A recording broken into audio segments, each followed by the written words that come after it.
एक बार हम लोग वृत्तिकूट आश्रम गए, स्वामी जी ने कहा चलिए गढ़वाल प्रेस लेकर चलते हैं। हम लोग गढ़वाल प्रेस जाने के लिए गढ़मलपुर गए, जो 2 किलोमीटर है वहां से। गढ़मलपुर से जो आने वाली एक बस थी वो पास कर गई थी, किसी ने गलत सूचना दे दी थी, समय बता दिया था बाद का, लेकिन बस पर नहीं चले। हम लोग ने जिज्ञासा प्रकट की कि क्या दूसरी बस है? लोगों ने कहा नहीं। स्वामी जी बोले चलिए चलते हैं, कुछ मिलेगा तो ठीक है, नहीं तो चलिए। वहां से 18 किलोमीटर दूर पर गढ़वाल। हम स्वामी जी के साथ और 2-4 आदमी 18 किलोमीटर पैदल चलने लगे।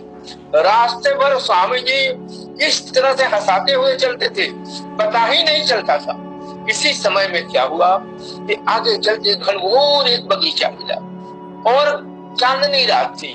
स्वामी जी ने कहा सदैव ये जानते हैं, मैं पीछे पीछे था, इस बगीचा में लोग दिन को भी नहीं आते। मैंने पूछा क्यों स्वामी जी, दिन को क्यों नहीं आते? अरे यहाँ बहुत भूत प्रेत रहते। अब तो मैं डरा, मैं पीछे था, मैं सोचा कि भूत प्रेत खींचेगा भी, पीछे वाले को खींचेगा, तो हम धीरे से आगे हो गए। तो सदैव बोले स्वामी जी, सदैव जी आप डर तो नहीं गए? बोले नहीं नहीं, अरे हम डरे कैसे, अरे हम राजपूत हैं, राजपूत का भूत क्या करेगा? ऐसा कहे स्वामी जी खूब जोर से हंसे। इसके बाद बोले नहीं, लेकिन आप आगे क्यों आए? हम बोले ऐसा ही आगे स्वामी जी आपके साथ चलने में आनंद आता। हम लोग पहुंचे करीब 12 बजे रात को गढ़वाल। गढ़वाल में नाना जी थे, आप लोग जानते थे नाना जी के बारे में। नाना जी प्रसिद्ध स्वतंत्रता सेनानी थे, बहुत डांटे हम लोग को, और इतना डांटे क्यों रात को चले, ऐसा क्यों भाई, बहुत जोर से डांटे नाना जी। और आप लोगों को मालूम है गढ़वाल में हमारे सदगुरुदेव का ननिहाल है और नाना जी का भी ननिहाल गढ़वाल।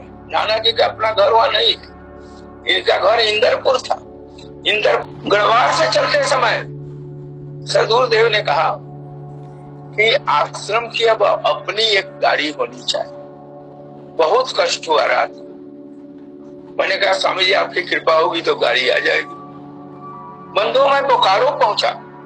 अब बोकारो पहुंचने के करीब 10 दिन बाद एक पत्र आया स्वामी जी का कि आश्रम को एक गाड़ी मिल गई है, पूर्वांचल संत समाज ने एक जीप भेजा। ये सदगुरु ने कहा कि आश्रम की एक गाड़ी होनी चाहिए।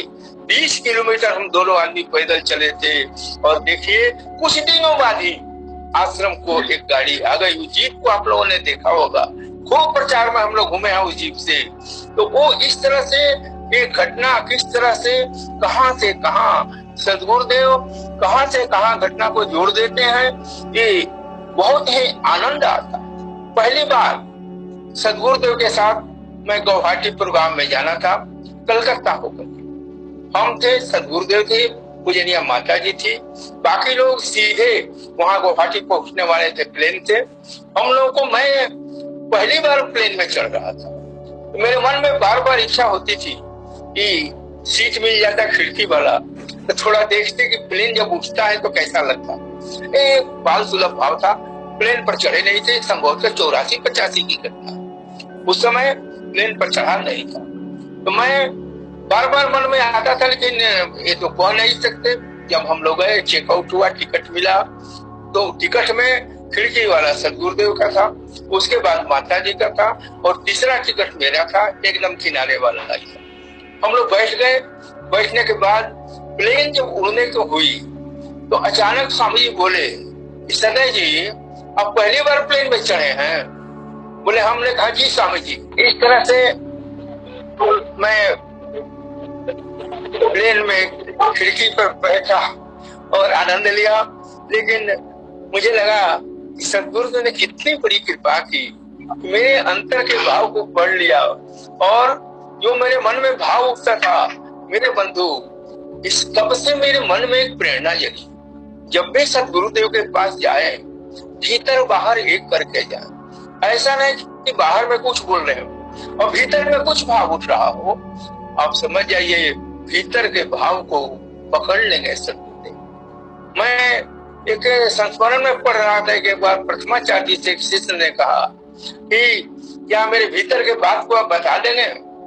तो उन्होंने कहा बता तो देंगे, लेकिन जब बताएंगे तो अपने हाथ से उठ के भाग जाइएगा।